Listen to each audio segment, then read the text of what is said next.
Perhaps the deepest field assembled in the history of the event as they step to this historic line at Hayward Field for the Nike Bowerman Mile. And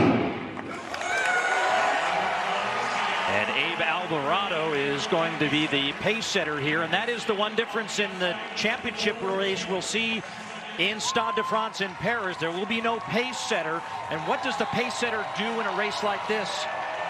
Well, the goal is to help pull them out so that they don't fall and get bunched up. But we saw Ingebrigtsen almost in lane 3 there around the turn, trying to move himself up into position.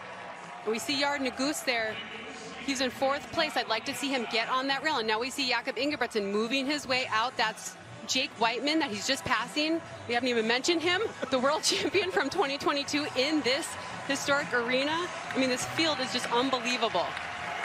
Yeah, I saw Whiteman in the hotel the other day with his dad, Jeff Whiteman, who was the announcer in the stadium for that race. He said, yeah, I'm kind of being ignored, but he was injured for most of last year, so he's just trying to reemerge. He ran a really quick 800, so we'll look to see what his closing speed will be like here as they go now with 3 laps to go. And now Ingebrigtsen is behind Kipsing, and we see our Nuguse just shadowing Ingebrigtsen, but see how he's out in lane 2. He's running a little bit more space, but he is hell-bent on following Ingebrigtsen right now. The pacemaker's doing his job. Look how strung out this is. And look in the middle of the field with the white singlet. That's where you'll see your world champion, Josh Kerr. Oh, and almost going down is Hob Ketzler, and he is now out as Cole Hawker stays on his feet here. So the youngster from the U.S., Hobbs Kessler, the 21-year-old, looks like he's out of this Bowerman Mile.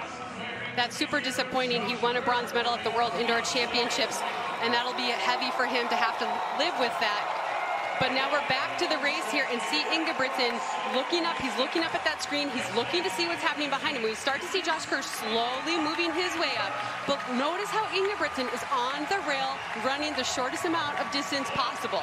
Halfway home in 152 high as Alvarado tries to get as many pace-setting meters in front of him as Kipsang now in 2nd.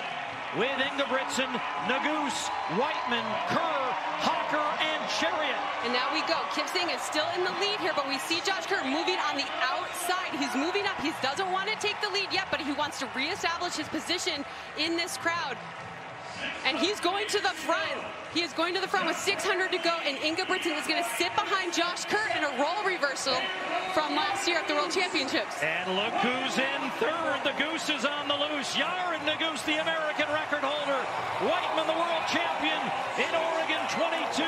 And Cole Hawker, the only American to make the Olympic final in Tokyo, is now in 5th. And see how this is spreading out, Paul. Kerr is pushing this pace. He's putting the hurt on everybody. The 4 people in the front are the 4 people that we've been talking about winning medals at the Olympics, and Josh Kerr is going for it, but Ingebrigtsen does look relaxed, and they haven't been able to shake Jared Nuguse. World champion, Olympic champion, American record holder, and the 22 world champion trying to close the gap, but he's losing a little bit of contact as the top 3 gear up on the Bowerman curve for the final time. And look at Josh Kerr really trying to push this right now and pull away from Ingebrigtsen. This is exactly what happened at World Champs, but it was the opposite. With Kerr coming around Ingebrigtsen, this race is not over yet. The 8 months of trash talking now down to less than 80 meters. Josh Kerr. And he will have more to talk about today as he takes the Bowerman Mile